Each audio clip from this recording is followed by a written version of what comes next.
नमस्ते दोस्तों। आज की कहानी में आपका स्वागत है। आज यह खाली है। सुबह से दोपहर होने आई पर स्टूडियो में कोई नहीं आया। आजकल सज धज कर फोटो खिंचवाने कम ही लोग स्टूडियो आते हैं। घर घर कैमरे हैं। अब तो सभा समारोह आयोजनों में काम मिलता है या फिर रील धोने का काम। पहले स्टूडियो की रौनक कुछ और थी। लड़के वालों को भेजने के लिए कन्याओं के फोटो, विभिन्न मुख, विभिन्न अदाएं, नवजीवन में प्रदर्शन करने की उत्सुकता, उत्साह, उमंग से जगमगाते मुखड़े। लोग कहते हैं ऐसा मास्टरपीस फोटो खींचना कि पहली नज़र में ही लड़की पसंद कर ली जाए। वह सर्वोत्तम कोण देखने के बहाने ललिताओं के मुखड़े इधर उधर कर आराम से कुछ क्षण स्पर्श सुख के चुरा लेता। दोस्त यार हंसते और कहते, एक नाथ तुम्हारे तो मजे हैं। जब तक चाहो हसीनाओं के मुखड़े थामे रहो और हम थोड़ा सा घूर भी दे तो आवारा कहलाए। तो तुम लोग भी स्टूडियो को क्यों नहीं चलाते, कहकर वह ऐसे विमान से भर जाता जैसे मित्र मंडली में एक वही विशिष्ट महान सौभाग्यशाली है और शेष सभी तुच्छ। बच्चों की फोटो खींचना उसे कभी नहीं रुचा। बड़ा श्रम साध्य काम है। माताएं अपने नौहाहिक की जिस मुद्रा में फोटो चाहती हैं वह मुद्रा कभी नहीं बनाती। उसकी तो कसरत ही हो जाती। ग्रामीण लोगों के लिए तो फोटो खिंचवाना आज भी किसी उत्सव से कम नहीं है। तेल फुलेल टुकुली लगाए ग्रामीण स्त्रियां कितनी तमन्नता से फोटो खिंचवाती हैं जैसे उनका प्रॉम्प्ट बन रहा है। कॉलेज की लड़कियां स्टूडियो में ही बहस छेड़ती थी। मेरी तो बिल्कुल अच्छी नहीं आई, तेरी अच्छी आई है। कहाँ रही है तू, तो हीरोइन लग रही है इसलिए इतरा रही है। बिल बनाता एक नाथ नतमुख हुआ मुस्कुराता रहता। कभी फोटो खिंचवाना सचमुच आयोजित होता था, पर अब घर घर पहुंच गए कैमरों ने धंधा मंदा कर दिया है। एक नाथ स्टूडियो के सामने से आते जाते लोगों को देख उब रहा था। तभी देविका आती दिखाई दी। वह उसकी सुस्त चाल और निस्तेज लटके चेहरे में जान गया कि बात इस बार भी नहीं बनी। इस बेचारी के घर कैमरा नहीं है, वरना क्यों बार बार स्टूडियो आती। अब तो यह लड़की इतनी मर्तबा स्टूडियो आ चुकी है कि एक नाथ उसके साथ नितांत अनौपचारिक हो चला है। उसकी पीड़ा निरक्षर झटपटाहट को अपने भीतर उतरते पाता है और सच पूछो तो यह महापंखवाड़े में काम से काम एक बार उसके आने की प्रतीक्षा करता है, बाट जोहता है। देविका के कामनीय सौलौने मुख में उसने कितने ही रंग उतरा चढ़ाव भाव देखे हैं, मौसम का आना जाना देखा है। वास्तव देविका का चेहरा दर्शनीय की तरह साफ है। सब कुछ स्पष्ट दिखता है। उत्कंठा, उत्साह, आह्लाद, अंतरता, टूटना बिखरना, सभी कुछ। कब से तो आ रही है ये लड़की स्टूडियो में। शायद बीए किया था तब से। अब तो एमए कर एक अंग्रेजी माध्यम स्कूल में पढ़ाने लगी है। पहली बार अपने बाबूजी के साथ आई थी।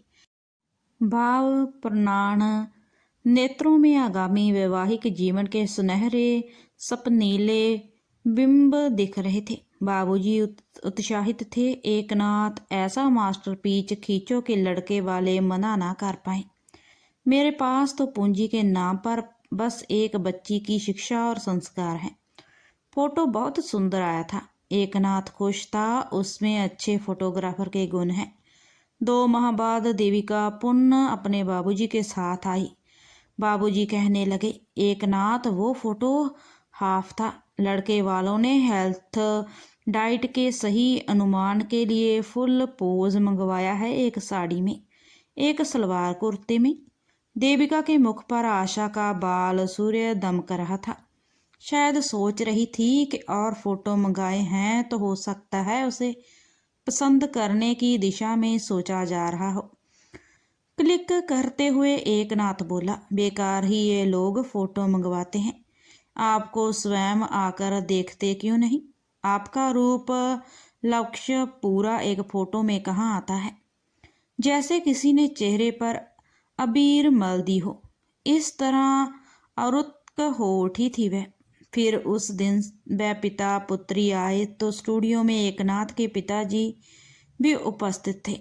एकनाथ के मुंह से आहट निकल गया, बाबूजी बात नहीं बनी क्या? बाबूजी मलिन मुद्रा में उसके पिता से कहने लगे, बड़ा खराब जमाना आ गया है साहस जी, ना पत्र का जवाब देते हैं ना फोटो लौटाते हैं। अब तो हमने आशा छोड़ दी है। एक दूसरी जगह बात चल रही है, फोटो भेजना है। सहाय जी बोले, मैं आपकी पीड़ा समझता हूँ पांडे जी, मैंने इसी गर्मी में अपनी बेटी का विवाह किया है, बड़े पापड़ बेलने पड़े। देविका गुमसुम थी, तटस्थ, निरस्पर, उदास या हताश कह सकना कठिन है। पहला आवाघात ऐसा ही मार्क होता है, फिर आदत पड़ जाती है। उसके बाबूजी साहब जी से बात करते रहे। देविका फोटो खिंचवाने अंदर चली गई। कैमरा सेट करते हुए एकनाथ कहने लगा, ये लड़के वाले भी हद करते हैं, फोटो वापस ना कर अपने एल्बम की शोभा बढ़ाना कुछ लड़कों का शुगल होता है। सुंदर फोटो देखी कि फोटो सुंदर होती तो पसंद ना आती। देविका उत्तेजना में बीच में ही बोल पड़ी, बाबूजी क्या प्रोग्रेस है? फिर एक शाम देविका के बाबूजी साइकिल पर झोला टांगे उसके स्टूडियो के सामने से गुजरे। एकनाथ ने प्रणाम कर पूछा, कुछ लोग देविका को देखने आ रहे हैं, उसी व्यवस्था में लगा हूँ। बाबूजी उत्साहित थे। एकनाथ को जैसे देविका की प्रतीक्षा रहने लगी थी। सोचने लगा, यदि इस बार बात तय हो जाएगी तो वह स्टूडियो नहीं आएगी, और क्या पता अपने पति के साथ हंसती हुई आकर खड़ी हो जाए और कहे, एक अच्छा सा फोटो खिंचवाना है, मास्टरपीस। उसके मुख पर हंसी कितनी अच्छी लगती है, जैसे माघ पूस की गुनगुनी कच्ची धूप। देविका आई पर पति के साथ नहीं, बाबूजी के साथ। चेहरा ऐसा जैसे सुविकृत पौधे को कोई रोग लग गया हो। बाबूजी का मुख करुणा लग रहा था। बताने लगे, आए, खाया उड़ाया और अब फोटो वापस कर दी। वह भी ऐसी हालत में कि पूछो मत, जैसे किसी बच्चे ने स्याही उधेड़ दी हो। क्षमा मांगी है उन्होंने। लगता है ये बेचारी फोटो खिंचवाते खिंचवाते बूढ़ी हो जाएगी। अपनी समार्थहीनता पर कभी कभी शोभ होता है। सबकी बेटियां विवाह कर चली गई, पता नहीं भगवान हमारी अर्ज कब सुनेगा। देविका बाबूजी का प्रलाप सुन भीतर जाने को उद्यत थी। पीछे पीछे वह भी चल दिया। बोला, तो इस बार भी फोटो पसंद नहीं की? मुझे तो अपनी फोटोग्राफी में दोष दिखता है। नहीं नहीं, मेरी सूरत ही ऐसी होगी कि किसी को अच्छी नहीं लगती, वरना इस बार तो वह लोग मुझे आकर देख गए थे। ये तुम्हारी धारणा है, बल्कि निराशा और टूटन है। देविका, मैंने तो बड़ी साधारण लड़कियों को अच्छे घरों में जाते देखा है। पैकिंग आकर्षक हो तो सड़ा माल भी बिक जाता है। तुम्हारे बाबूजी तगड़ा दहेज नहीं दे सकते हैं, बस इसीलिए तुम्हारे मास्टरपीस फोटो अस्वीकृत हो जाते हैं। हर बार वही प्रतिक्रिया, वही आवृत्ति, फोटो खिंचवाना, भेजना, अस्वीकार होना, कभी पत्रत ना होना तो कभी अस्वीकृति का कोई ठोस कारण गिना देना। ताजे गुलाब की रंगत वाली लड़की का रंग तेज चटक धूप में बदरंग होता गया। सुर्ख खोती गई, पंखुड़ियाँ मुरझाई रही और आज आज वह एक बार फिर स्टूडियो में आकर खड़ी हो गई, हमेशा की तरह। एकनाथ की समझ में नहीं आ रहा था कि क्या पूछे। कुछ देर व्यर्थ ही मुस्कुराता रहा, फिर शब्दों की जुगली सी की। आज अकेले बाबूजी नहीं आए? आए हैं आपके पिताजी नुक्कड़ वाले पान के ठेले पर मिल गए तो वहीं रुक गए, आते ही भूंगे। देविका अस्फुट से स्वर में बोली। चेहरा ऐसा विवर्ण जैसे हिम में शीतल पानी में डुबो कर रखा गया हो, और भाव प्रवाण नेत्र जैसे कंदील की बुझती दीप बाती। लड़के वालों को फोटो पसंद आई? नहीं। क्यों? लिखा है लड़की का चेहरा एकदम गौनुमा है, साड़ी में तो वह नितांत घरेलू लगती है, उन्हें स्मार्ट लड़की चाहिए। देविका की आंखें नैराश्य और अपमान से पसीज रही थी। एक बात पूछे देविका, लड़कों की तरह तुम्हारी कोई पसंद नहीं? पति के लिए कोई क्राइटेरिया? लड़कियां भी क्राइटेरिया बनाती हैं। उसने भरी भरी आंखें ऊपर उठाई। और वह भी मुझ जैसी दीनहीन लड़की, जिसके पिता के पास लड़कों के ऊंचे भावों को चुनौती देने के लिए धन ना हो। आप मजाक अच्छा कर लेते हैं। देखो मेरा उद्देश्य, मैं मजाक नहीं, मैं गंभीर। देविका, मैं तुमसे। एकनाथ ने टुकड़ा टुकड़ा वाक्य पान खाकर लौटे दोनों बुजुर्गों के ठाकों में डूब रहे थे। पता नहीं ऐसा क्या हो गया जो दोनों ऐसे उत्साहित, ऐसे आनंदित हुए जा रहे हैं।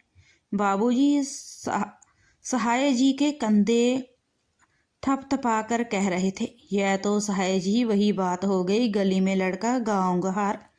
सहाय जी हंसे। पांडे जी, समस्या तो आपकी ही बनाई हुई है।